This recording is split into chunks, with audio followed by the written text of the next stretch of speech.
shouldn't have to have the Freedom Trail. But we still have to, what?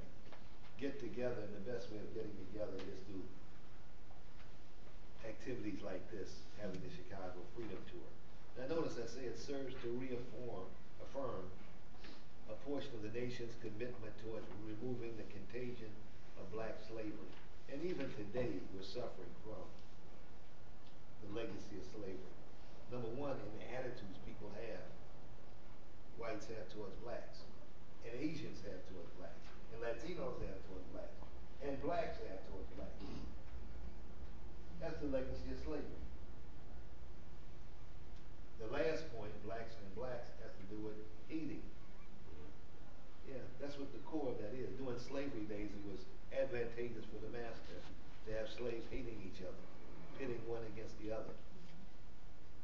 Size of somebody's head, pea head, pumpkin head, big boy, midget boy, light, dark, anything to pit you against each other. Gullah Negro, freshwater Negro from over in Africa, assimilated Negro, good slave. So that's one of the points we're trying to, or rather not a point, this is one of the handicaps of American society we're trying to get rid of. And of course, when you talk about the contagion of black slavery, you're talking about health complaints such as high blood pressure, diabetes. These are all parts of the legacy. Bad eating during slavery while doing hard work translates out to what? Bad health in what, 2011. All right, so we move on. Let's see, the Freedom Tour is going to affirm a portion of the nation's commitment toward removing the contagion of black slavery. And let me give credit to a fellow who brought this subject up, George Bush. When he gave his second inaugural address, George Bush clearly stated that this country had to get rid of the contagion of black slavery.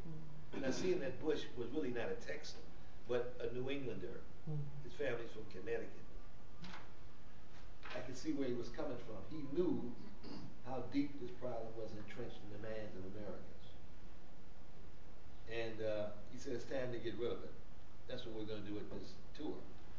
All right, so we go on and we talk about how in the North there was supposedly no slavery. In the South, of course, slavery was legalized. But we also know that slavery was favored in the southern part of the state because you could make money by exploiting black men and women, and even children. They produced salt from salt repositories. Required a lot of labor, bring slaves in from Kentucky, over from Missouri, work them half to death, make money. The nation needed salt. Anything else that needed to be done, bring in these slaves. In accordance with the Illinois Constitution, they could be brought in for a period of every year to work, then they were supposed to go back into the slave states.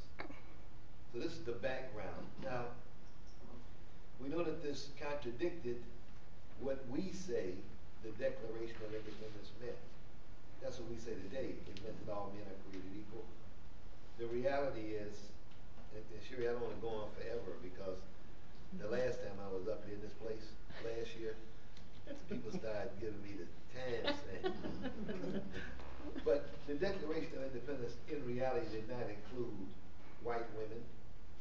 It was all men, all white men, and definitely did not include red people and black people.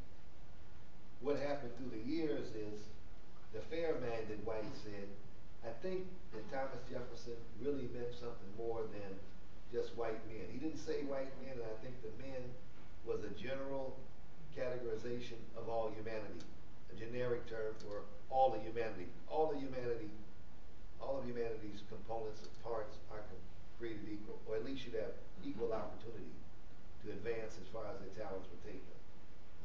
So what we're doing now is saying that that second definition of what all men are created equal meant, we're saying that's what we're trying to illustrate was being lived out during this period. And the tour helps you see how it was being lived out. Now, in the case of the Confederate soldier, well, the Confederate soldiers, most who didn't own slaves, were fighting for their right to be recognized in the South by the whites who did own slaves. And what they told them was, fight for this cause that benefits us. Maybe one day you can do more than eat at our plantations more than once a year at Christmas time. Maybe you can own some slaves and have your own big festival. They really didn't have a stake in protecting slavery, but they fought to protect slavery.